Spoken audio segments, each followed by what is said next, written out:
itu tupoksinya pengawasan, kita saham syariah, tetapi juga penugasan itu di kami. Kenapa tadi misalnya dipertanyakan bagaimana mengenai koperasi merah putih, ya, koperasi desa merah putih. Lalu hari ini saya baru menghadiri juga dengan Menteri Sosial rapat sekolah rakyat. Nah, memang heavy-nya akan di situ.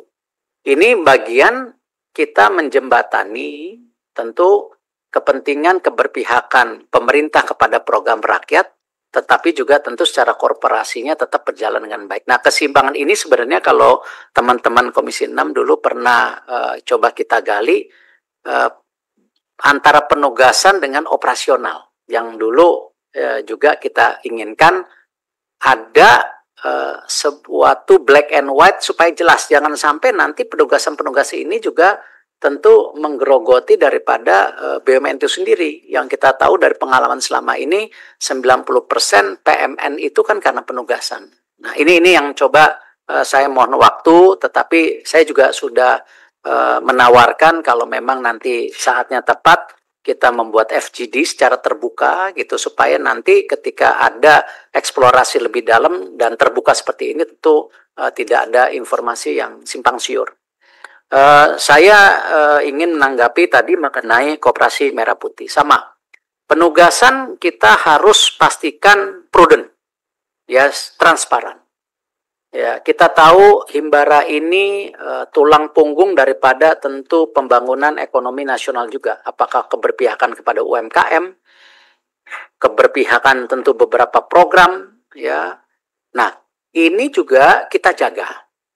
Karena kita lihat begini, kalau kita lihat mapping daripada pertumbuhan penduduk hari ini antara perkotaan dan perdesaan, memang sudah mulai banyak shifting di perkotaan.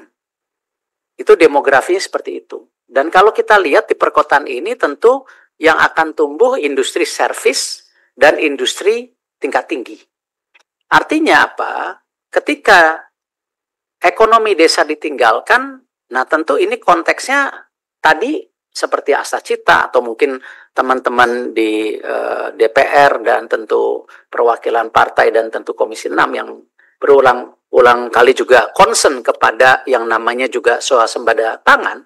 Artinya lumbung pangan kita nanti ditinggalkan juga di desa-desa yang akhirnya tidak ada ekosistem sebagai tentu buffer fondasi daripada sustainability daripada pangan kita. Karena kosong.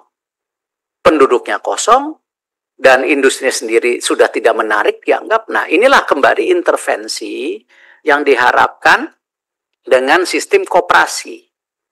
Ya, memang ada kata-kata yang selalu kita bilang, kalau konsep koperasi Desa Merah Putih ini sampai gagal, ya udah kita tidak usah bicara koperasi lagi. Ya, ini yang kemarin juga saya sampaikan tentu ke rekan-rekan koperasi juga, ayo kita seriuskan. Dan di sini koperasi Desa Merah Putih itu artinya apa? Himbara memberikan plafon. Itu berulang-ulang kali disampaikan, bukan memberikan dana cash, tapi plafon untuk berusaha. Nah, ya. Lalu nanti ada program Kementerian Desa sebagai juga asuransi, insurance. Kalau sampai misalnya dari program koperasi ini sampai ada kendala, itu bisa saja dana desanya di-shift sebagai guarantor pembayaran berikutnya. Makanya kan nilainya cuma 3 miliar.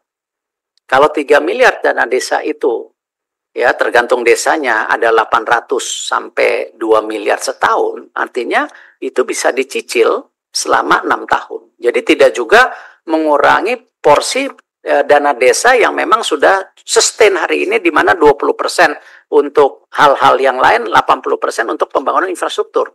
Nah, pembangunan infrastruktur di desa sendiri sebenarnya kan sudah banyak berjalan juga. Nah, ini yang akan di-shifting sebagian. Nah, lalu koperasi Desa Merah Putih ini seperti apa sih? Ya tadi, bisnis modelnya sendiri yang sedang kita lihat. Apakah nanti koperasi, tetap koperasi simpan pinjaman pasti ada. Tapi apakah itu ada nanti koperasi misalnya untuk padi atau peternakan ayam, tetapi yang ini naungnya koperasi. ya, tidak individu. Karena kita lihat sendiri di beberapa percontohan negara yang selalu kita ulang-ulang, di negeri Belanda itu ada koperasi susu jalan, koperasi ini jalan, kok di kita nggak jalan. Nah, ini yang kita coba ini. Nah, memang yang perlu kita jaga tadi, business modeling daripada koperasi tersebut. Yang kedua, tentu sumber daya manusianya.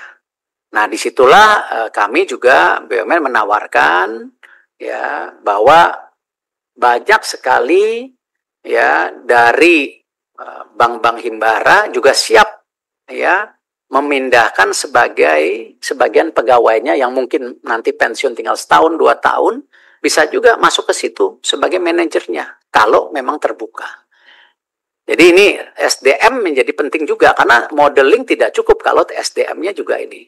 Nah, lalu bisnis-bisnis apa yang ini? Ya tadi tergantung apakah peternakan. Nah, memang juga ada permintaan. Mungkin nggak koperasi-koperasi ini juga menjadi agen pupuk misalnya.